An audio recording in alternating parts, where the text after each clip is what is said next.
मैं सभी देशवासियों से कहूंगा, समय हमारा है। मैं सभी देशवासियों से कहूंगा, समय हमारा है, अवसर हमारा है, संकल्प हमारा है। आइए सपनों को संकल्प बनाए, संकल्प को सामर्थ्य बनाए और सामर्थ्य को सफलता में बदल के रहें। आइए हर कदम को विकास का कदम बनाएं, कदम से कदम मिलाएं, मन से मन मिलाए, लक्ष्य से जुड़े रहे।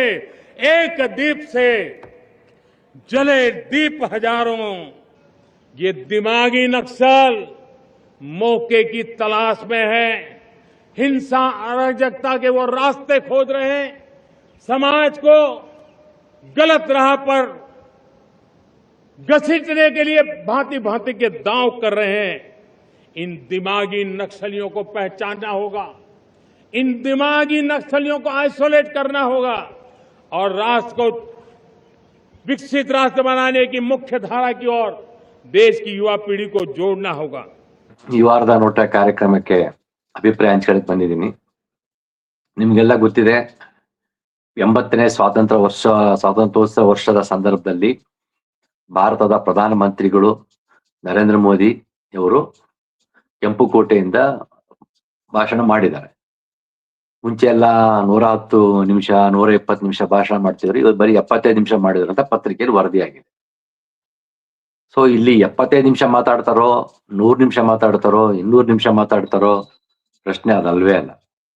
ಪ್ರಶ್ನೆ ಇರುವಂತಹದ್ದು 5 ನಿಮಿಷ ಮಾತಾಡಿ, 10 ನಿಮಿಷ ಮಾತಾಡಿ, ಏನ್ ಮಾತಾಡಿದಿರಾ, ಆ ಹುದ್ದೆಗೆ ತಕ್ಕಂತ ಘನತೆಯಿಂದ ಮಾತಾಡಿದಿರಾ, ಆಮೇಲೆ ಭಾರತದ ಪ್ರಜೆಗಳಿಗೆ, ಇಲ್ಲಿನ ಪ್ರಜೆಗಳಿಗೆ ಏನು ಒಂದು ಭರವಸೆ ಮೂಡಿಸ್ತಿರುವಂತ ಮಾತುಗಳಾಡಿದ್ದೀರಾ, ಒಂದು ವಿಶ್ವಾಸಾರ್ಹತೆ ಕ್ರೆಡಿಬಿಲಿಟಿ ಇರುವಂತಹ ಮಾತುಗಳಾಡಿದ್ದೀರಾ, ಭವಿಷ್ಯದ ಒಂದು ಕಣ್ಣೋಟವನ್ನು ಕೊಡುವಂತ ಮಾತುಗಳಾಡಿದ್ದೀರಾ ಎನ್ನುವಂತ ಪ್ರಶ್ನೆಗಳು ಬರ್ತವೆ. ಆದ್ರೆ ಕಳೆದ 12 ವರ್ಷಗಳಲ್ಲಿ 11 ವರ್ಷಗಳಲ್ಲಿ ಮೋದಿ ಅವರು ಏನು ಯಾವ ರೀತಿ ಭಾಷಣ ಮಾಡಿದ್ರು, ಒಂದು ಸ್ವಾತಂತ್ರ್ಯೋತ್ಸವ ಸಂದರ್ಭದಲ್ಲಿ ಬಹು ಮಹತ್ವದ ದಿನದಂದು ಈ ಬಾರಿಯೂ ಅದೇ ರೀತಿ ಮಾತನಾಡಿದ್ದಾರೆ. ಯಾವ ರೀತಿ ಮಾತಾಡ್ತಿದ್ರು, ಏನ್ ಮಾತನಾಡಿದಾರೆ ಅಂದ್ರೆ ಅದೇ ರೀತಿ ಒಂದು ಕೆಂಪುಕೋಟೆ ಮೇಲೆ ಸ್ವಾತಂತ್ರ್ಯ ದಿನದಂದು ಮೋದಿ ಅವರದು ಒಂದು ಚುನಾವಣಾ ಭಾಷಣ ತರ ಇರುತ್ತದು. ಮತ್ತೆ ಟಿಪಿಕಲ್ ಚುನಾವಣಾ ಭಾಷಣನೇ. ಮುಂಚೆ ಎಲ್ಲ ನೆಹರೂನ ತಳ್ಕೊಂಡ್ ಬೈತಾ ಇದ್ರು, ಆಪೋಸಿಷನ್ ಪಾರ್ಟಿನ ಬೈತಾ ಇದ್ರು, ಕಾಂಗ್ರೆಸ್ ಏನ್ ಮಾಡಿಲ್ಲ ಅಂತ ಬೈತಾ ಇದ್ರು, ತಾನೇನ್ ಮಾಡಿದ್ರು ಅಂತ ಹೇಳ್ಕೊಂತ ಇದ್ರು, ಮುಂದೆ ಅದು ಮಾಡ್ತೀನಿ ಅಂತ ಹೇಳ್ತಾ ಇದ್ರು. ಈ ವರ್ಷನೂ ಅದೇನೆ. ಈ ವರ್ಷನೂ 2010ರಲ್ಲಿ ಅದೇನೋ ಎಷ್ಟೊಂದು ಯಾವ್ದೋ ಒಂದು ಹೇಳ್ತಾ ಇದ್ರಪ್ಪ, ಅಂಕಿ ತಪ್ಪಾಗಿ ಹೇಳ್ತಾ ಇದ್ರು. 2010ರಲ್ಲಿ ಇಷ್ಟಿತ್ತು, ಈಗ ಇವಿ ಎಲೆಕ್ಟ್ರಾನಿಕ್ ವೆಹಿಕಲ್ ಸಂಖ್ಯೆ ಅಷ್ಟಿತ್ತು, 15 ವರ್ಷದಲ್ಲಿ ಇಷ್ಟ ಆಯ್ತು ಅಂತ ಏನೋ ಕೊಟ್ಟು ಅಲ್ಲಿನ ಅಂಕಿ ಅಂಶ ತಪ್ಪು ಹೇಳಿದ್ರು ನೋಡ್ತಾ ಇದೀವಿ. ಮತ್ತೆ ತಮ್ಮನ್ನು ತಾವು ಕೊಚ್ಚಿಕೊಳ್ಳುವಂತದ್ದು, ಚೀರ್ ಲೀಡಿಂಗ್ ಅಂತ ತಮ್ಮನ್ನು ತಾವು ಎದೆ ತಟ್ಟಿಕೊಳ್ಳುವಂತದ್ದು, ಮತ್ತು ಭವಿಷ್ಯದ ಬಗ್ಗೆ 2047, ಈಗ 2014ರಲ್ಲಿ ಮಾತಾಡುವಾಗ 2018 ಅಂತ ಹೇಳೋರು, 2018 ಮಾತಾಡುವಾಗ 2023 ಅಂತ ಹೇಳೋರು, 2023ರಲ್ಲಿ ಮಾತಾಡುವಾಗ 2027 ಅಂತ ಹೇಳೋರು, ಈಗ 2026 ಬಂತು, ಈಗ 2047 ಅಂತ ಮಾತಾಡ್ತಾ ಇದ್ದಾರೆ.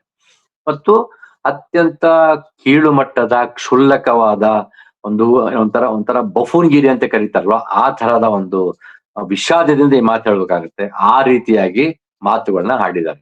ಒಬ್ಬ ಪ್ರಧಾನಿಗಳಾಗಿ ಒಂದು ಸ್ವಾತಂತ್ರ್ಯದ ಒಂದು ಮಹತ್ವದ ದಿನದಂದು ಎಷ್ಟು ಘನತೆಯಿಂದ, ಎಷ್ಟು ವಿಶ್ವಾಸಾರ್ಹತೆಯನ್ನು ತೆಗೆದುಕೊಳ್ಳುವಂತಹ, ಒಳಗೊಳ್ಳುವಂತಹ ನಾವು ಒಬ್ಬ ಪ್ರಧಾನಿ ಅಂತಂದ್ರೆ ಕೆಲವೊಂದು ಪಕ್ಷಕ್ಕೆ, ಒಂದು ಸಂಘಟನೆಗಳ ಇಡೀ ದೇಶಕ್ಕೆ, ಎಲ್ಲಾ ಜನಗಳಿಗೆ, ಎಲ್ಲರಿಗೂ ನಾನು ಪ್ರಧಾನಿ ಆಗಿರ್ತೀನಿ ಅನ್ನುವಂತ ಒಂದು ಸಣ್ಣ ಮಟ್ಟದ ಕನಿಷ್ಠ ತಿಳುವಳಿಕೆ ಇಲ್ಲದ ರೀತಿಯಲ್ಲಿ ಮಾತಾಡಿದ್ದಾರೆ. ಮತ್ತೆ ಅವರ ಕೆಂಪುಕೋಟೆ ಮೇಲಿನ ಭಾಷಣವನ್ನ ವಿಮರ್ಶೆ ಮಾಡುವುದು ವ್ಯರ್ಥ ಅಂತ ಎಲ್ಲರಿಗೂ ಗೊತ್ತು. ಅದರಲ್ಲಿ ಯಾವುದೇ ರೀತಿಯಾದ ಅರ್ಥ ಇಲ್ಲ ಅಂತ ಕೂಡ ನಮ್ಗೆ ಗೊತ್ತಿದೆ.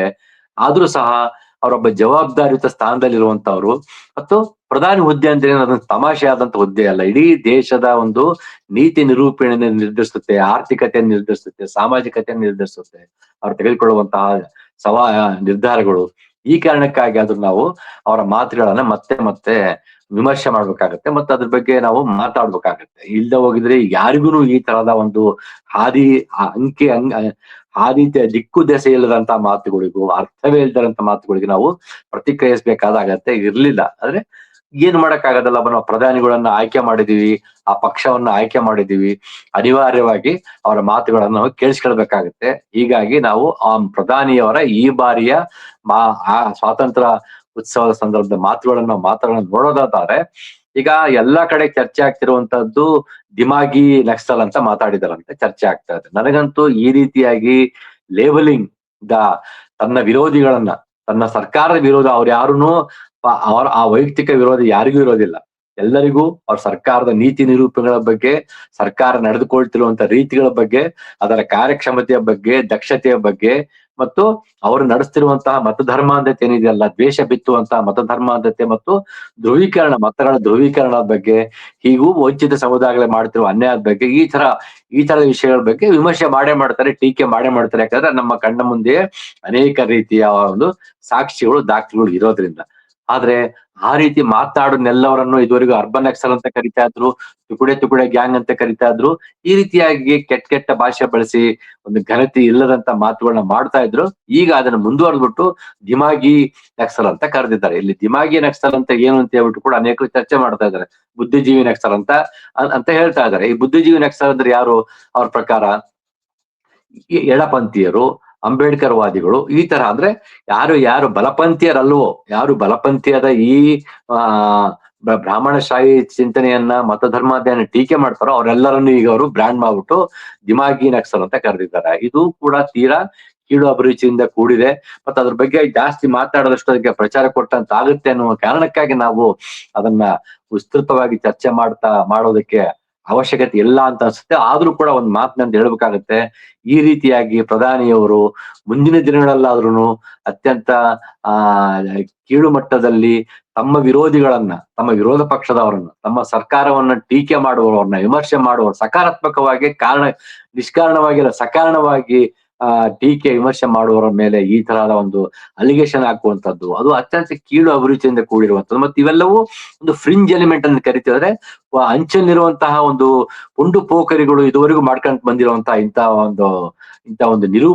ಒಂದು ಹೇಳಿಕೆಗಳನ್ನ ಪ್ರಧಾನಮಂತ್ರಿಯವರು ಪುರಸ್ಕಾರ ಮಾಡ್ತಿರುವಂತದ್ದು, ಇದು ಬಹಳ ನಿಜಕ್ಕೂ ಈ ದೇಶದ ಇಡೀ ಒಂದು ಅಸ್ತಿತ್ವದ, ಪ್ರಜಾಪ್ರಭುತ್ವದ ಆಶಯಕ್ಕೆ ಧಕ್ಕೆ ಉಂಟು ಮಾಡುವಂತದ್ದು. ಮತ್ತೆ ಇದನ್ನು ಮುಂದುವರಿಸ್ತಾ ಇಲ್ಲ, ನಿಲ್ತಾ ಇಲ್ಲ. ಇದು ಪ್ರತಿ ವರ್ಷನೂ ಇದು ನಡೀತಾನೆ ಬಂದಿದೆ. ಮತ್ತು ಆಗ್ಲೇ ಹೇಳ್ದಂಗೆ ಈ ಹಿಂದುತ್ವ ರಾಜಕಾರಣದ ಸಣ್ಣ ಅಂಗಸಂಸ್ಥೆಗಳು ಇದನ್ನ ಮಾಡ್ಕೊಂತ ಬಂದಿದಾವೆ. ಅವರೆಲ್ಲ ಒಂದು ಕಾಲದಲ್ಲಿ ಅಂಚಿನಲ್ಲಿ ಇದ್ದಂಥವ್ರು, ಮಾಧ್ಯಮ ಅಂದ್ರೆ ಸ್ಟ್ರಿಂಜ್ ಎಲಿಮೆಂಟ್ ಅಂತ ಕರಿತೀವಿ, ಅಂಚಲ್ಲಿರುವಂತ ಪುಂಡು ಪೋಖರಿಗಳು ಆಗಿದ್ದಂಥವ್ರು ಕಳೆದ 15 ವರ್ಷಗಳಲ್ಲಿ ಇವರು ಕೇಂದ್ರಕ್ಕೆ ಬಂದ್ಬಿಟ್ಟಿದೆ. ಯಾಕಂದ್ರೆ ಬಿಜೆಪಿ ಅಧಿಕಾರಕ್ಕೆ ಬಂದಿದೆ, RSS ಗೆ ಅಧಿಕಾರ ಇರೋದ್ರಿಂದ ಇವರೆಲ್ಲ ಕೇಂದ್ರ ಸ್ಥಾನಕ್ಕೆ ಬಂದ್ಬಿಟ್ಟಿದ್ದಾರೆ. ಅಂದ್ರೆ ಸ್ಟ್ರಿಂಜ್ ಎಲಿಮೆಂಟ್ಸ್ ಆಗಿರುವಂತವ್ರು ಕೇಂದ್ರ ಸ್ಥಾನಕ್ಕೆ ಬಂದಾಗ ಈ ಒಂದು ರೀತಿಯ ಭಯದ ವಾತಾವರಣ ಮತ್ತು ಒಂದು ಅಪರಾಧದ ಸಹಜೀಕರಣ, ನಾರ್ಮಲೈಸೇಷನ್ ಆಫ್ ದ ಕ್ರೈಮ್ ಅಂತ ಕರೀತಾರಲ್ಲ, ಅಂದ್ರೆ ತನ್ನಗೆ ಆಗದವ್ರ ಮೇಲೆ ಹಲ್ಲೆ ಮಾಡುವಂತದ್ದು, ತನ್ನ ವಿಮರ್ಶೆ ಮಾಡುವ ಮೇಲೆ ಹಲ್ಲೆ ಮಾಡುವಂತದ್ದು, ದೌರ್ಜನ್ಯ ನಡೆಸುವಂತದ್ದು ನಾರ್ಮಲೈಸ್ ಆಗಿರುವಂತ ದಿನಗಳಲ್ಲಿ ಮೋದಿಯವರು ಮತ್ತೆ ಅದರಕ್ಕೆ ಪೂರಕವಾಗಿ ಈ ದಿಮಾಗಿ ನಕ್ಸಲ್ ಅಂತ ಮಾತಾಡಿದ್ದಾರೆ. ಇದು ಖಂಡನೀಯ ಅಂತ ಹೇಳ್ಬೇಕಾಗತ್ತೆ. ಒಂದು ಕ್ರಿಯೇಟಿವ್ ಆಗಿರುವಂತದ್ದು, ರಚನಾತ್ಮಕ ಆಗಿರುವಂತದ್ದು ಮಾತಾಡ್ಬೇಕಾಗುತ್ತೆ. ಒಂದನೇದು. ಎರಡನೇದು, ಅವರು ಘೋಷಣೆ ಮಾಡಿರೋದು 7 ಮುಖ್ಯ ಘೋಷಣೆಗಳು ಮಾಡಿದ್ದಾರೆ. ಅದ್ರ ಮೊದಲನೇ ಮುಖ್ಯವಾದ ಘೋಷಣೆ ಅಂತಂದ್ರೆ, ಮುಂದಿನ ವರ್ಷಗಳಲ್ಲಿ 1 ಕೋಟಿ ಯುವಜನತೆಗೆ ಕೃತಕ ಬುದ್ಧಿಮತ್ತೆ ತರಬೇತಿ ಕೊಡ್ತೀವಿ ಅಂತ ಹೇಳ್ತಾ ಇದ್ದಾರೆ. ಇದು ಮೇಲ್ನೋಟಕ್ಕೆ ಯಾರಾದ್ರೂ ಸ್ವಾಗತ ಮಾಡುವಂತದ್ದು. ಯಾಕಂದ್ರೆ ಇವಾಗ ಆರ್ಟಿಫಿಷಿಯಲ್ ಇಂಟೆಲಿಜೆನ್ಸ್ ಅಥವಾ ಕೃತಕ ಬುದ್ಧಿಮತ್ತೆಯ ದಿನಗಳೆಲ್ಲ ಹೋಗ್ತಾ ಇದೀವಿ. ಹೀಗಾಗಿ ತರಬೇತಿ ಅಗತ್ಯವಿದೆ. ಅದ್ರ ಬಗ್ಗೆ ಯಾರಿಗೂ ತಕರಾರಿಲ್ಲ. ಆದ್ರೆ ಇವರು ಈ ತರದ ಅನೇಕ ಘೋಷಣೆಗಳನ್ನ ಕಳೆದ 12 ವರ್ಷಗಳಲ್ಲಿ ಮಾಡ್ಕೊಂತ ಬಂದಿದ್ದಾರೆ. ಕಳೆದ 12 ವರ್ಷಗಳಲ್ಲಿ ಇಂತಹ ಅನೇಕ ಘೋಷಣೆಗಳು. ಎಲ್ಲದಕ್ಕೂ ಮುಂಚೆ ಕೌಶಲ್ಯ ಅಭಿವೃದ್ಧಿ ಅನ್ನೋದನ್ನ ತಗೊಳ್ಳಿ. ಕೌಶಲ್ಯ ಅಭಿವೃದ್ಧಿ ಯೋಜನೆ ಅಂತ ಶುರು ಮಾಡಿದ್ರು 2015ರಿಂದ ಶುರು ಮಾಡಿ ಈಗ 10 ವರ್ಷ ಆಗ್ತಾ ಬಂದಿದೆ.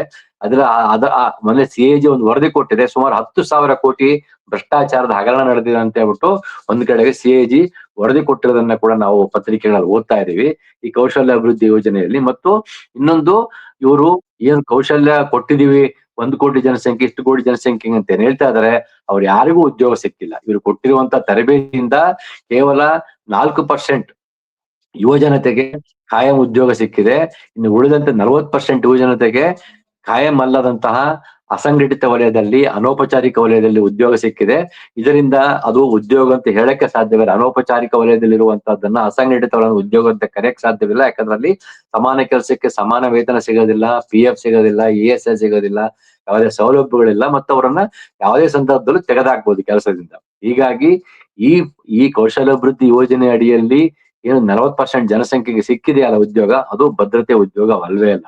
ಹಾಗಿದ್ರೆ ಇವರ ಕೌಶಲ್ಯ ಯೋಜನೆ ಸಂಪೂರ್ಣ ವಿಫಲಗೊಂಡಿದೆ. ಯಾವ್ದನ ಒಬ್ಬ ನೀವೇ ನಿಮ್ಮನ್ನ ಕೇಳ್ಕೊಂತಿರೋದು, ನೀವೇ ಸಮೀಕ್ಷೆ ಮಾಡಿ. ನೀವು ಒಂದು ಜಿಲ್ಲೆಯನ್ನು ಆಯ್ಕೆ ಮಾಡ್ಕೊಳ್ಳಿ, ನೀವು ಇರುವಂತ ರಾಜ್ಯದಲ್ಲಿ ಒಂದು ಜಿಲ್ಲೆಯನ್ನು ಆಯ್ಕೆ ಮಾಡ್ಕೊಂಡು ಅಲ್ಲಿ ಯುವಜನತೆಯನ್ನು ಯಾರ್ಯಾರು ಕೌಶಲ್ಯಾಭಿವೃದ್ಧಿಗೆ ಟ್ರೈನಿಂಗ್ ತಗೊಂಡಿದ್ದಾರೆ ಅಂತ ನಿಮ್ಗೆ ಗೊತ್ತಾಗುತ್ತೆ. ಸರ್ಕಾರಿ ದಾಖಲೆಗಳಲ್ಲಿ ಕೌಶಲ್ಯಾಭಿವೃದ್ಧಿ ಇಲಾಖೆಗೆ ಹೋದ್ರೆ ಕೊಡ್ತಾರೆ. ಅವರನ್ನು ನೀವು ಮಾತಾಡ್ಸಿದ್ರೆ ನಿಮ್ಗೆ ಗೊತ್ತಾಗುತ್ತೆ ಯಾರಿಗೂ ಇದರಿಂದ ಲಾಭ ಆಗಿಲ್ಲ. ಯುವಜನತೆಯಲ್ಲಿ ಇಂದಿಗೂ ಹತಾಶೆ, ಅನಿಶ್ಚಿತತೆ ಮತ್ತು ಆಕ್ರೋಶ, ಆತಂಕ ಇವತ್ತಿಗೂ ಇದೆ. ಇದರ ಉದಾಹರಣೆ ಈ ಜಂತರ್ ಮಂತರ್ ನಡೆದಂತಹ ಪ್ರತಿಭಟನೆ. ಆದ್ರೆ ಜಂತರ್ ಮಂತರ್ ನಲ್ಲಿ ಯಾತಕ್ಕೋಸ್ಕರ ಪ್ರತಿಭಟನೆ ನಡೀತು, ಅದ್ರ ಹಿಂದಿನ ಕಾರಣಗಳು ಅನ್ನೋದನ್ನ ಅರ್ಥ ಮಾಡ್ಕೊಳಕ್ ಹೋಗ್ದೇನೆ ಅವ್ರನ್ನ ಏನು ನೀವು ತಪ್ಪು ಮಾಡ್ತಾ ಇದ್ದೀರಿ, ಕ್ಷಮಿಸ್ತೀನಿ ಅನ್ನುವಂತ ಮತ್ತೊಂದು ರೀತಿಯ ಬಾಲಿಶವಾಗಿ ಮಾತಾಡಿದ್ರೆ ಅದು ಬೇರೆ ಚರ್ಚೆ. ಹೀಗಾಗಿ ಇವರ ಕೌಶಲ್ಯ ಯೋಜನೆ ಅನ್ನುವಂಥದ್ದು ಸಂಪೂರ್ಣವಾಗಿ ವಿಫಲಗೊಂಡಿದೆ. ಯಾವುದೇ ರೀತಿಯ ಕೌಶಲ್ಯ ತರಬೇತಿಯೂ ಆಗಿಲ್ಲ ಮತ್ತು ಈ ಕೌಶಲ್ಯ ತರಬೇತಿಗೆ ಬೇಕಾದಂತ ಉದ್ಯೋಗ ಮಾರುಕಟ್ಟೆಯೂ ಇಲ್ಲ ಇವಾಗ. ಯಾಕಂತಂದ್ರೆ ಇವರು ಕೊಡುವಂತ ಸರ್ಟಿಫಿಕೇಟ್ ಏನ್ ಕೊಡ್ತಾರೆ ಕೌಶಲ್ಯ ಯೋಜನೆ ಅಡಿಯಲ್ಲಿ, PM ಕೌಶಲ್ಯ ಯೋಜನೆ ಏನ್ ಕರಿತಿದಾರಲ್ಲ, ಅದರ ಅಡಿಯಲ್ಲಿ ಸರ್ಟಿಫಿಕೇಟ್ ತಗೊಂತಾರೆ. ಸರ್ಕಾರಿ ಪ್ರಾಯೋಜಿತ ಸರ್ಟಿಫಿಕೇಟ್ ಅದಕ್ಕೂ ಸರ್ಟಿಫಿಕೇಟ್ ಇದೆ. ಆ ಸರ್ಟಿಫಿಕೇಟ್ಗೆ ಉದ್ಯೋಗ ಮಾರುಕಟ್ಟೆಯಲ್ಲಿ ಯಾವುದೇ ರೀತಿಯ ಮಾನ್ಯತೆ ಇಲ್ಲ. ಅದಕ್ಕೆ ಕಿಂಚಿತ್ತು ಬೆಲೆ ಕೂಡ ಇಲ್ಲ. ಹೀಗಾಗಿ ಆ ಸರ್ಟಿಫಿಕೇಟ್ಗೆ ಯಾವುದೇ ಬೆಲೆ ಇಲ್ಲ. ಎರಡನೇದು, ಇವರು ನಡೆಸ್ತಿರುವಂತ ಕೌಶಲ್ಯ ಯೋಜನೆಯ ಬೆಳಗಾಜಿಗೂ ಉದ್ಯೋಗ ಮಾರುಕಟ್ಟೆಗೂ ಸಂಬಂಧವಿಲ್ಲ. ಇವ್ರು ಕಲ್ತ್ಕೊಂಡ್ ಬರೋದೇ ಬೇರೆ, ಉದ್ಯೋಗ ಮಾರುಕಟ್ಟೆಯಲ್ಲಿ ಇರುವಂತ ಆ ಬೇಡಿಕೆನೆ ಬೇರೆ. ಹೀಗಾಗಿ ಇವ್ರು ಏನ್ ಕಲ್ತಿರ್ತಾರೋ ಅದಕ್ಕೆ ತಕ್ಕನಾದ ಉದ್ಯೋಗ ಸಿಗುವ ಸಾಧ್ಯತೆಗಳು ಇಲ್ವೇ ಇಲ್ಲ. ಮತ್ತು ಉದ್ಯೋಗ ಮಾರುಕಟ್ಟೆಯ ಒಂದು ಒಂದು ಒಂದು ಇಡೀ ಅದರ ಒಂದು ಡಿಸೈನ್, ಅದರ ವಿನ್ಯಾಸವೇ ಬೇರೆ ತರ ಇರುತ್ತೆ. ಅದನ್ನ ಈ ಕೌಶಲ್ಯ ಅಭಿವೃದ್ಧಿ ಯೋಜನೆಯವರು ಅರ್ಥ ಮಾಡ್ಕೊಂಡಿಲ್ಲ. ಅಂದ್ರೆ ಇವ್ರು ಏನ್ ತರಬೇತಿ ಕೊಡ್ತಾರೋ ಗೊತ್ತಿಲ್ಲ, ಅವರು ಉದ್ಯೋಗದಲ್ಲಿ ಏನ್ ಸಿಗುತ್ತಂತ ಹೀಗಾಗಿ ಉದ್ಯೋಗ ಸಿಗ್ತಾ ಇಲ್ಲ ಯೋಜನೆ ತಗೊಂಡಿರೋರಿಗೆ. ಹಿಂಗಾಗಿ ಕೌಶಲ್ಯ ಅಭಿವೃದ್ಧಿ ಯೋಜನೆ ಸಂಪೂರ್ಣವಾಗಿ ವಿಫಲಗೊಂಡಿದೆ. ಮತ್ತು ಇವರು ಉದ್ಯೋಗ ಕೊಡ್ತೀವಿ ಅಂತ ಹೇಳಿದ್ರೆ ಯಾವ ಉದ್ಯೋಗವನ್ನು ಕೊಡೋದಕ್ಕೆ ನಮಗೆಲ್ಲ ಗೊತ್ತಿದೆ. ಮತ್ತು ಈ ಎಲ್ಲಾ ಹಿನ್ನೆಲೆಯಲ್ಲಿ ನೋಡಿದಾಗ ಇವರು 1 ಕೋಟಿ ಕೃತಕ ಬುದ್ಧಿಮತ್ತೆ ತರಬೇತಿ ಕೊಡ್ತೀವಿ ಅನ್ನುವಂತ ಕೂಡ ನಮ್ಗೆ ಯಾವುದೇ ಭರವಸೆ ಹುಡ್ತಾ ಇಲ್ಲ. ಯಾಕಂದ್ರೆ ನಾವು ಅನಗತ್ಯವಾಗಿ ನಿರಾಶಾವಾದದಲ್ಲಿ ಮಾತನಾಡುವ ಅಗತ್ಯವಿಲ್ಲ. ಈ ಕಾರಣಕ್ಕೆ ನಾವು ಹೇಳ್ತಿರುವಂತದ್ದು, ನಿರಾಶಾವಾದದಲ್ಲಿ ಮಾತನಾಡೋದನೆ ನಾವು ಕಳೆದ 12-13 ವರ್ಷಗಳ ಅವಧಿಯಲ್ಲಿ ಏನ್ ನಡೆದಿದೆಯಲ್ಲ ಆ ರೆಫರೆನ್ಸ್ ಅಲ್ಲಿ ನಾವು ಮಾತಾಡ್ತಾ ಇದ್ದೀವಿ. ಮತ್ತು ಆಗಿರುವ ತಪ್ಪುಗಳನ್ನು ತಿದ್ದುಕೊಳ್ಳುವಂತ ಯಾವುದೇ ಲಕ್ಷಣಗಳು ಇದರಿಂದ ಕಾಣ್ತಾ ಇಲ್ಲ. ಉದಾಹರಣೆಗೆ ಡಿಮಾನಿಟೇಷನ್ ಆಯ್ತು, ಡಿಮಾನಿಟೇಷನ್ ಇಡೀ ಆರ್ಥಿಕ ವ್ಯವಸ್ಥೆ ಹದಗೆಟ್ಬಿಟ್ಟು ನಿರುದ್ಯೋಗದ ಪ್ರಮಾಣ ಹೆಚ್ಚು ಕಡಿಮೆ ಆಯ್ತು, ಅನೌಪಚಾರಿಕ ವಲಯದಲ್ಲಿ ಜಾಸ್ತಿ ಆಯ್ತು, ಅದರ ಪ್ರಮಾಣ ಜಾಸ್ತಿ ಆಗಿದ್ದನ್ನು ನೋಡ್ತಾ ಇದೀವಿ. ಆದ್ರೆ ಅದನ್ನ ತಪ್ಪಾಗಿದೆ ಅಂತ ಒಪ್ಕೊಳ್ಳಿಲ್ಲ. ಎರಡನೇದು, GST ಯನ್ನ ಹಿಂದು ಮುಂದೆ ನೋಡ್ದೇನೆ, ಪ್ರಯೋಗಾತ್ಮಕವಾಗಿ ಮಾಡ್ದೇನೆ ಅದನ್ನ ಜಾರಿಗೊಳಿಸ್ಬಿಟ್ಟು MSMEಗಳನ್ನ ಮುಚ್ಕೊಳ್ಳಕ್ಕೆ ಕಾರಣ ಆದ್ರು. ಅದ್ರ ಬಗ್ಗೆ ಇವ್ರು ತಪ್ಪಂತ ಒಪ್ಕೊಳ್ತಾರೆ, ಸಮರ್ಸ್ಕೊಳ್ತಾ ಇದಾರೆ. ಮೂರನೇದು, ಲಾಕ್ಡೌನ್. ಈ ಲಾಕ್ಡೌನ್ ಮಾಡಿದ್ರು ಕೋವಿಡ್ ಸಂದರ್ಭದಲ್ಲಿ ಯಾರಿಗೂ ಹೇಳ್ದೇನೆ ಮುನ್ಸೂಚನೆ ಕೊಡೋದು ಲಾಕ್ಡೌನ್ ಮಾಡೋದ್ರ ಮೂಲಕ 12 ಕೋಟಿ ಜನಸಂಖ್ಯೆ ಬೀದಿಗೆ ಬಂದ್ರು ಮತ್ತು ರಿವರ್ಸ್ ವಲಸೆ ಹೋಗುವಂತಹ ದಿನಗಳು ನಿರ್ಮಾಣವಾದವು. ಅದರಿಂದ ಎಷ್ಟರ ಮಟ್ಟಿಗೆ ಉದ್ಯೋಗ ನಷ್ಟ ಆಯ್ತು ಅಂತ ಎಲ್ಲರಿಗೂ ಗೊತ್ತಿದೆ. ಅದರ ಬಗ್ಗೆ ಇವರಿಗೆ ಪಶ್ಚಾತ್ತಾಪವಿಲ್ಲ. ಒಂದು ಉದಾಹರಣೆಗೆ ಹೇಳ್ತಾ ಇದ್ದೇನೆ, ತಾವು ಮಾಡಿರುವ ತಪ್ಪುಗಳನ್ನು ಒಪ್ಕೊಳ್ಳೋದಿಲ್ಲ, ತಿದ್ದುಕೊಳ್ಳೋದಿಲ್ಲ, ಬದಲಿಗೆ ಮತ್ತೊಂದು ಘೋಷಣೆಯನ್ನ ಮಾಡ್ತಾ ಹೋಗ್ತಾರೆ. ಈಗ ಆಲ್ರೆಡಿ ವಿಕಸಿತ ಭಾರತ ಅಂತ ಘೋಷಣೆ ಮಾಡಿದ್ರು, ಅದರಿಂದ ಯಾವ ಫಲ ಸಿಕ್ಕಿದೆ ಅಂತ ನಮಗೆ ನಮ್ಮ ಕಣ್ಣ ಮುಂದ್ಗಡೆ ಯಾವುದೇ ದಾಖಲೆ ಇಲ್ಲ. ಮೇಕ್ ಇನ್ ಇಂಡಿಯಾ ಮಾತನಾಡಿದ್ರು, ಅದು ಸಂಪೂರ್ಣವಾಗಿ ವಿಫಲ ಆಯ್ತು. ಮತ್ತು ಇನ್ನು ಏನೇನೋ ಕೌಶಲ್ಯ ಭಾರತ, ಅವರಿಗೆ ಆತ್ಮನಿರ್ಭರ ಅಂತಂದ್ರು, ಅದು ಕೂಡ ಸಂಪೂರ್ಣವಾಗಿ ವಿಫಲಗೊಂಡಿದೆ. ಹೀಗಾಗಿ ಇವರ ಇದುವರೆಗಿನ ಟ್ರ್ಯಾಕ್ ರೆಕಾರ್ಡ್ ನೋಡಿದ್ರೆ ಯಾವ ಘೋಷಣೆಗಳು ಜಾರಿಗೊಂಡಿಲ್ಲ. ಇವರು ಜಾರಿಗೊಳಿಸಿದಂತಹ ಯೋಜನೆಗಳು ಕೂಡ ಸ್ವಚ್ಛ ಭಾರತ ಆಗಿರ್ಬೋದು, ಇನ್ಯಾವುದೇ ಆಗಿರ್ಬೋದು, ಆಯುಷ್ಮಾನ್ ಭಾರತ್ ಎಲ್ಲವೂ ಕೂಡ ಅದರ ಸಕ್ಸಸ್ ರೇಟ್ 30% ಪ್ರಮಾಣವನ್ನು ಕೂಡ ದಾಟಿಲ್ಲ. ಹೀಗಾಗಿ ಇವರು ಏನೀಗ ಹೇಳ್ತಾ ಇದಾರಲ್ಲ, ಮುಂದಿನ ಯುವಜನತೆಗೆ 1 ಕೋಟಿ ಯುವಜನತೆಗೆ ಕೃತಕ ಬುದ್ಧಿಮತ್ತೆ ತರಬೇತಿ ಕೊಡ್ತೀವಿ ಅಂತ ಹೇಳಿ, ಅದ್ರ ಬಗ್ಗೆ ಯಾರಿಗೂ ನಂಬಿಕೆ ಇಲ್ಲ. ಇನ್ನೊಂದು ಬಹಳ ಮುಖ್ಯವಾಗಿ, ಆಯ್ತು ಕೊಡ್ತಾರ ತಿಳ್ಕೊಂಡ್ರು ಕೂಡ ಯಾವ ಕೃತಕ ಬುದ್ಧಿಮತ್ತೆ, ಅದಕ್ಕೆ ಬೇಕಾದಂತ ಸಿದ್ಧತೆ ಏನು, ಅದರ ನೀಲನಕ್ಷೆ ಏನು, ಕಾರ್ಯಯೋಜನೆ ಏನೇನು ಅಂತ ಬಗ್ಗೆ ಎಲ್ಲಿಯೂ ನಮ್ಮ ಮುಂದೆ ನಿಮ್ಗೆ ಅವೈಲಬಿಲಿಟಿ ಸಿಗೋದಿಲ್ಲ. ನೀವು RT ಹಾಕಿದ್ರೆ ಅದಕ್ಕೆ ಉತ್ತರ ಕೂಡ ಕೊಡೋದಿಲ್ಲ. ಇದು ಮೊದಲನೇ ಘೋಷಣೆಯ ಒಂದು ಹಣೆ ಬರಹ ನಾವು ಆಳ್ಬೇಕಾಗತ್ತೆ. ಎರಡನೇದು, ಇವರು ಆನ್ಲೈನ್ ತರಬೇತಿ, ಉಚಿತವಾಗಿ ಆನ್ಲೈನ್ ತರಬೇತಿ ವ್ಯವಸ್ಥೆ ಮಾಡ್ತೀವಿ ಅಂತ ಹೇಳ್ತಾ ಇದಾರೆ. ಇದು ಏನಕ್ಕೆ ಆನ್ಲೈನ್ ತರಬೇತಿ ಕೊಡ್ತಾ ಇದಾರೆ? ಅಂದ್ರೆ ಇವರು ಮತ್ತೆ ಮತ್ತೆ ಸ್ಪರ್ಧಾತ್ಮಕ ಪರೀಕ್ಷೆಗಳಿಗೆ ಹೆಚ್ಚಿನ ಒತ್ತು ಕೊಡ್ತಾರೆ, ಮತ್ತೆ ಮತ್ತೆ ಕೇಂದ್ರೀಕರಣಗೊಂಡಂತ ನೀಟ್ ರೀತಿಯ ಕೇಂದ್ರೀಕರಣಗೊಂಡಂತಹ ಪರೀಕ್ಷೆಗಳನ್ನೇ ನಡೆಸ್ತಾ ಹೋಗ್ತೀವಿ ಅಂತ ಹೇಳ್ತಾರೆ. ಆ ಮೂಲಕ ಆ ಕೋಚಿಂಗ್ ಮಾಫಿಯಾವನ್ನ ಮತ್ತಷ್ಟು ಗಟ್ಟಿಗೊಳಿಸ್ತಾರೆ. ಕೋಚಿಂಗ್ ಮಾಫಿಯಾ ತಕ್ಕಂತೆ ಆನ್ಲೈನ್ ತರಬೇತಿ ಅಂತ ಹೇಳ್ತಾರೆ. ಈ ಆನ್ಲೈನ್ ತರಬೇತಿಗೆ ಮತ್ತೆ ಕೋಚಿಂಗ್ ಮಾಫಿಯಾಗ ಹೋಗಿಸ್ತಾರೆ. ಇದು ಒಂದು ರೀತಿಯ ಮತ್ತೊಂದು ಮಾಫಿಯಾ ಆಗುತ್ತೆ. ಈ ಆನ್ಲೈನ್ ತರಬೇತಿಯ ಬಗ್ಗೆ ಯಾವುದೇ ಸ್ಪಷ್ಟತೆ ಕೊಡಲ್ಲ. ಏನ್ ಆನ್ಲೈನ್ ತರಬೇತಿ ಅಂದ್ರೆ ಯಾವ್ದ್ರ ಬಗ್ಗೆ ಕೊಡ್ತಾ ಇದಾರೆ, ಇದ್ರ ಬಗ್ಗೆ ಸ್ಪಷ್ಟತೆ ಇಲ್ಲ.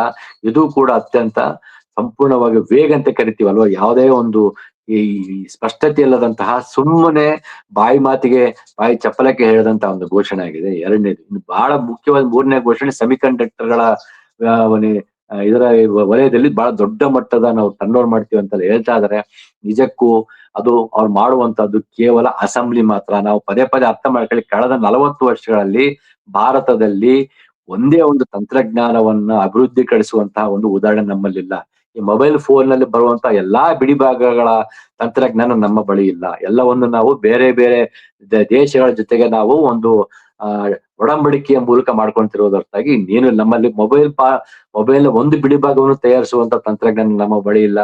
ಕಂಪ್ಯೂಟರ್ ಒಂದೇ ಒಂದು ಬಿಡಿ ಭಾಗವನ್ನು ತಯಾರಿಸುವಂತ ತಂತ್ರಜ್ಞಾನ ನಮ್ಮ ಬಳಿ, ಪೇಟೆಂಟ್ ಕರಿತು ನಮ್ಮದೇ ತಂತ್ರಜ್ಞಾನ, ನಾವೇ R&D ಮಾಡಿ ರಿಸರ್ಚ್ ಅಂಡ್ ಡೆವಲಪ್ಮೆಂಟ್ ಮಾಡಿ ಅಭಿವೃದ್ಧಿ ಪಡೆದಂತ ತಂತ್ರಜ್ಞಾನ ನಮ್ಮಲ್ಲಿ ಇಲ್ಲ. ಈ ಟಿವಿ ತಗೊಳ್ಳಿ, ಯಾವುದೇ ತಗೊಳ್ಳಿ, ವಾಷಿಂಗ್ ಮಿಷಿನ್ ತಗೊಳ್ಳಿ, ಎಲ್ಲವೂ ಒಂದು ಬೇರೆ ಬೇರೆ ದೇಶಗಳ ಕಂಪನಿಗಳ ಸಂಸ್ಥೆಗಳ ಜೊತೆಗೆ ಟೈಅಪ್ ಮಾಡ್ಕೊಂಡು ಪಡೆದುಕೊಂಡಂತ ತಂತ್ರಜ್ಞಾನವಾಗಿ ಭಾರತವೇ ಅಭಿವೃದ್ಧಿ ಪಡಿಸಿದೆ ಎನ್ನುವಂಥದ್ದು ಯಾವುದೂ ಇಲ್ಲ. ರಿಸರ್ಚ್ ಅಂಡ್ ಡೆವಲಪ್ಮೆಂಟ್ ಬೇರೆ, ಡೆವಲಪ್ಮೆಂಟ್ ಬೇರೆ. ರಿಸರ್ಚ್ ಅಂಡ್ ಡೆವಲಪ್ಮೆಂಟ್ ಅಂದ್ರೆ ಸಂಶೋಧನೆ ಮಾಡಿ ಹೊಸದಾಗಿ ಉತ್ಪನ್ನಗಳನ್ನ ಪ್ರಾಡಕ್ಟ್ಗಳನ್ನ ಹೊಸದಾಗಿ ಸೃಷ್ಟಿಸಿ ಅದರ ಮೇಲೆ ಅಭಿವೃದ್ಧಿ ಪಡಿಸುವಂತದ್ದು ನಾವು ಮಾತಾಡ್ತಿರುವಂತದ್ದು. ಇವ್ರು ಮಾಡ್ತಿರೋದು ಡೆವಲಪ್ಮೆಂಟ್. ಕೆಲವುಗಳನ್ನು ಮಾತ್ರ ಡೆವಲಪ್ಮೆಂಟ್ ಅಂದ್ರೆ ಒಂದು ವಾಷಿಂಗ್ ಮಿಷಿನ್ ನ ಒಂದು ಕನ್ಸ್ಟ್ರಕ್ಷನ್, ಅದನ್ನ ಅಸೆಂಬ್ಲಿಯ ಒಂದು ತಂತ್ರಜ್ಞಾನ ತಗೊಂಡಿರ್ತಾರೆ, ಅದರ ಮೇಲೆ ಅಭಿವೃದ್ಧಿ ಮಾಡ್ತಾ ಹೋಗ್ತಾರೆ. ಅದರ ಬಾಡಿ ಚೇಂಜ್ ಮಾಡುವಂಥದ್ದು, ಈ ತರದ ಒಂದು ಕಾಸ್ಮೆಟಿಕ್ ಅಭಿವೃದ್ಧಿ ಮಾಡ್ತಾ ಹೋಗ್ತಾರೆ. ಇದು ತಂತ್ರಜ್ಞಾನವಲ್ಲ, ಇದು ಪೇಟೆಂಟ್ ಅಥವಾ ಸ್ವಾವಲಂಬನೆ ಅಂತೂ ಅಲ್ವೇ ಅಲ್ಲ. ಇನ್ನು ಸೆಮಿಕಂಡಕ್ಟರ್ ಸಂಬಂಧಪಟ್ಟಂತೆ ಕೂಡ ನಮ್ಗೆ ಸೆಮಿಕಂಡಕ್ಟರ್ ಉತ್ಪಾದನೆಗೆ ಬೇಕಾದಂತ ತಂತ್ರಜ್ಞಾನ ಸ್ವಾವಲಂಬನೆ ನಮ್ಮ ಬಳಿ ಇಲ್ಲವೇ ಇಲ್ಲ. ಎಲ್ಲಾ MNC ಕಂಪನಿಗಳು ಇಲ್ಲಿ ಬರ್ತಾರೆ, ಬಂದ್ಬಿಟ್ಟು ಇಲ್ಲಿ ಪ್ಲಾಂಟ್ ಗಳನ್ನ ಓಪನ್ ಮಾಡ್ತಾರೆ, ಅವರಿಗೆ ಸಬ್ಸಿಡಿ ರೂಪದಲ್ಲಿ ಭೂಮಿ ಕೊಡ್ತಾರೆ, ಉಚಿತವಾಗಿ ನೀರು ಎಲ್ಲಾ ಕೊಡ್ತಾರೆ. ಆ ನಂತರ ಅವರ ಉತ್ಪನ್ನಗಳಿಗೆ ನಾವು ಅಸೆಂಬ್ಲಿ ಮಾಡ್ತೀವಿ ಅಷ್ಟೇನೆ. ಇಲ್ಲಿ ಅಸೆಂಬ್ಲಿ ಮಾಡುವಂತಹ ಒಂದು ಕಾರ್ಮಿಕ ವರ್ಗವನ್ನು ಇವರು ಸೃಷ್ಟಿ ಮಾಡ್ತಾರೆ. ಇಲ್ಲಿ ಇಂಜಿನಿಯರ್ಗಳು ಸೃಷ್ಟಿ ಆಗೋದಿಲ್ಲ, ಇಲ್ಲಿ ದೊಡ್ಡ ದೊಡ್ಡ ತಂತ್ರಜ್ಞಾನಗಳು ವಿಜ್ಞಾನಿಗಳು ಸೃಷ್ಟಿ ಆಗೋದಿಲ್ಲ, ಸೆಮಿಕಂಡಕ್ಟರ್ ನಲ್ಲಿ ರಿಸರ್ಚ್ ಅಂಡ್ ಡೆವಲಪ್ಮೆಂಟ್ ಮಾಡುವಂತಹ ವಿಜ್ಞಾನಿಗಳು ಸೃಷ್ಟಿ ಆಗೋದಿಲ್ಲ, ತಯಾರು ಮಾಡುವಂತಹ ಇಂಜಿನಿಯರ್ಗಳು ಸೃಷ್ಟಿ ಆಗೋದಿಲ್ಲ. ಆದ್ರೆ ಕೇವಲ ಅಸೆಂಬ್ಲಿ ಬಿಡಿ ಭಾಗಗಳು ಬರ್ತವೆ, ಅದನ್ನ ಅಸೆಂಬ್ಲಿ ಮಾಡ್ಬಿಟ್ಟು ಮತ್ತೆ ಎಕ್ಸ್ಪೋರ್ಟ್ ಏನೋ ಮಾಡುವಂತ ವ್ಯಾಪಾರ ಮಾರ್ಕೆಟಿಂಗ್ ಮಾಡುವಂತಹ ಒಂದು ಅಸೆಂಬ್ಲಿ ವ್ಯವಸ್ಥೆಯನ್ನು ಮಾತ್ರ ಸೃಷ್ಟಿ ಮಾಡ್ತಾರೆ. ಇದು ಕೂಡ ಉತ್ಪಾದನೆ ವ್ಯವಸ್ಥೆಯೂ ಅಲ್ಲ, ಇದು ತಂತ್ರಜ್ಞಾನ ವ್ಯವಸ್ಥೆಯಲ್ಲಿ ಒಂದು ಕೇವಲ ಸೇವಾ ವ್ಯವಸ್ಥೆ. ಮತ್ತೆ ನಾವು ಸೇವಾ ವಲಯಕ್ಕೆ ಹೋಗ್ತಾ ಇದೀವಿ. ಅಂದ್ರೆ ಉತ್ಪಾದನೆ ಹೆಸರಲ್ಲಿ ತಂತ್ರಜ್ಞಾನದ ಹೆಸರಲ್ಲಿ ನಾವು ಮಾಡ್ತಿರುವಂತದ್ದು ಕೇವಲ ಸೇವೆಯನ್ನು ಬನ್ನಿ ಸರ್ವಿಸ್ ಅಂತ ನಾವು ಹೇಳ್ಬೇಕಾಗತ್ತೆ. ಯಾಕಂದ್ರೆ ಅಸೆಂಬ್ಲಿ ಅನ್ನುವಂಥದ್ದು ಸೇವೆ, ಉತ್ಪಾದನೆಯಲ್ಲ, ತಂತ್ರಜ್ಞಾನವಲ್ಲ, ಅದು ಕೇವಲ ಸರ್ವಿಸ್. ಅದು ಕಾರ್ಮಿಕರನ್ನು ಉದ್ಯೋಗ ಕೊಡುವ ನೆಪದಲ್ಲಿ ಇಲ್ಲಿ ಕೆಲಸ ಮಾಡುವಂತ ಯಾವುದೇ ಕಾರ್ಮಿಕರಿಗೂ ಉದ್ಯೋಗ ಭದ್ರತೆ ಇರೋದಿಲ್ಲ, ಅವರಿಗೆ ಕಾಯಂ ಉದ್ಯೋಗ ಸಾಧ್ಯವಿಲ್ಲ, ಎಲ್ಲಾ ತಾತ್ಕಾಲಿಕ ಉದ್ಯೋಗಗಳು ಇರ್ತೀವಿ. ಅದು ಉದಾಹರಣೆ ನಮ್ಗೆ ನೋಡಿದೆ, ಬೆಂಗಳೂರಿನ ವಲಯಕ್ಕೆ ಹೋದ್ರೆ, ದೊಡ್ಡಬಳ್ಳಾಪುರ ಕಡೆ ಎಷ್ಟೊಂದು ರೀತಿಯ ಅಸೆಂಬ್ಲಿ ಯೂನಿಟ್ ಆಲ್ರೆಡಿ ನಮ್ಮಲ್ಲಿ ಇದಾವೆ. ಅದರ ಮತ್ತೊಂದು ಯಾಡೆಡ್ ಆಗಿ ಈ ಸೆಮಿಕಂಡಕ್ಟರ್ ಬಂದು ಸೇರ್ಕೊಳ್ಳುತ್ತೆ ಹೊರತಾಗಿ ಅದರಿಂದ ಭಾರತದ ತಂತ್ರಜ್ಞಾನದ ರಿಸರ್ಚ್ ಅಂಡ್ ಡೆವಲಪ್ಮೆಂಟ್ಗೆ ಯಾವುದೇ ರೀತಿಯ ಪ್ರಯೋಜನವಿಲ್ಲ. ಕೇವಲ ಮತ್ತೆ ಹೇಳ್ತಾ ಇದೀನಿ, ಬಿಡಿ ಭಾಗಗಳನ್ನ ಅಸೆಂಬ್ಲಿ ಮಾಡಿ ಮಾರಾಟ ಮಾಡುವಂತದ್ದನ್ನ ಮಾತ್ರ ನಾವು ಮಾಡ್ತಾ ಇದೀವಿ. ಇದರಿಂದ ಏನು ಪ್ರಯೋಜನ ಇದೆ? ನಮಗೇನಾದ್ರೂ ಯುವಜನತೆಯಲ್ಲಿ ತಂತ್ರಜ್ಞಾನದ ಕುರಿತಂತೆ ಅಧ್ಯಯನವನ್ನ ಸಂಶೋಧನೆ ಕಲಿಸ್ತೀವ? ಇಲ್ಲ. ಇವರಲ್ಲಿ ಉತ್ಪಾದನೆ ಮಾಡುವಂತಹ ಮ್ಯಾನುಫ್ಯಾಕ್ಚರಿಂಗ್ ಟೆಕ್ನಾಲಜಿ, ಉತ್ಪಾದನೆ ತಂತ್ರಜ್ಞಾನವನ್ನ ಕಲಿಸ್ತೀವ ಆಧುನಿಕತೆಯಲ್ಲಿ? ಅದು ಇಲ್ಲ. ಕೇವಲ ಅಸೆಂಬ್ಲಿ ಮಾಡುವಂತಹ ಒಂದು ದೊಡ್ಡ ಯುವ ಪಡೆಯನ್ನ ಅಸೆಂಬ್ಲಿಗೆ ದೂಡುವಂತಹ ಒಂದು ವ್ಯವಸ್ಥೆನ ಇವ್ರು ಕಲ್ಪಿಸ್ತಾ ಇದಾರೆ. ಹೀಗಾಗಿ ಮುಂದಿನ ದಿನಗಳಲ್ಲಿ ನಿಮಗೆ ಅರ್ಥವಾಗ್ತಾ ಹೋಗುತ್ತೆ. ನಾವ್ ಹೇಳಿದ್ರೆ ಉತ್ಪ್ರೇಕ್ಷೆ ಅಂತ ಅನ್ಸ್ಬೋದು. ಕಳೆದ 5 ವರ್ಷಗಳ ನಂತರ ನೀವು ನೋಡಿ ಅದನ್ನ ನೀವು ಯಾವ ರೀತಿಯಾಗಿ ಅರ್ಥೈಸ್ತೀರಂತ ನಿಮ್ಗೆ ಗೊತ್ತಾಗುತ್ತೆ. ಇವು ಮೋದಿಯವರು ಮಾಡಿದ 7 ಘೋಷಣೆಗಳಲ್ಲಿ ಬಹು ಮುಖ್ಯವಾದಂತ ಮಿಕ್ಕಿದ ಘೋಷಣೆ ಬಗ್ಗೆ ನಮ್ಗೆ ಮಾತಾಡೋದ್ರಲ್ಲಿ ಯಾವುದೇ ಆಸಕ್ತಿ ಇಲ್ಲ ಅಂತ ಹೇಳ್ಬೇಕಾಗತ್ತೆ. ಒಟ್ಟಾರೆಯಾಗಿ ಈ ಒಂದು ಸಿಕ್ಕಂತ ಒಂದು ಉತ್ತಮವಾದ ಅವಕಾಶವನ್ನ ಕಳ್ಕೊಂಡಿದ್ದಾರೆ. ಜನಗಳಲ್ಲಿ ಒಂದು ಭರವಸೆ ಹುಟ್ಟಿಸ್ಬೇಕಾಗಿತ್ತು, ಅದನ್ನು ಮಾಡ್ಲಿಲ್ಲ. ಹೀಗಾಗಿ ತೀರಾ ನಿರಾಶಾದಾಯಕ ಮತ್ತು ಆತಂಕಗೊಳಿಸುವಂತ ವಿದ್ಯಮಾನಗಳನ್ನ ನೋಡ್ತಾ ಇದೀವಿ ಅಂತ ಹೇಳ್ತಾ ನಾನು ನಮಸ್ಕಾರ.